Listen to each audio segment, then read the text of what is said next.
இது நாமக்கல் நரசிம்மல் பெருமாள் திருத்தலம். இத்திருத்தலத்தில் பிரம்மா, விஷ்ணு, சிவன் ஆகிய மும்மூர்த்திகளும் குடவரை கோயிலில் ஒரே இடத்தில் இருந்து அருள்பாலித்து கொண்டிருக்கின்றார்கள். இந்த கோயிலுக்கு இடதுபுறத்தில் ஸ்ரீ நாமகிரி தாயார் எழுந்தருளி அருள்பாலித்து கொண்டிருக்கின்றார்கள். இக்கோயிலின் வலதுபுறம்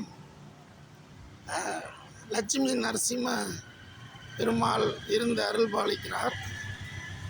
இந்த கோயிலின் நேர் பகுதியில் நரசிம்ம பெருமாள் அவர்கள் இருந்து அருள்பாலித்து கொண்டிருக்கின்றார்கள். இக்கோயில் குடவரை கோயில். இக்கோயிலின் மேல்புறத்தில் சுற்று மதில் சுவர்களால் ஆன கோட்டை அமைந்துள்ளது. இக்கோயிலுக்கு நேர் எதிராக ஆஞ்சநேயர் சுவாமி இருந்து அருள்பாலிக்கிறார்.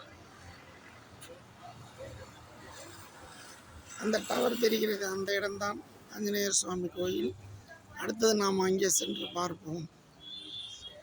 இப்பழமை வாய்ந்த கோயில், ரொம்ப பிரசித்தி பெற்ற திருத்தலம். இது வியாசர் ஆஞ்சநேயர் கோயில். இதை தாண்டி ஆஞ்சநேயர் கோயில். அடுத்து நாம் அதை சென்று பார்ப்போம்.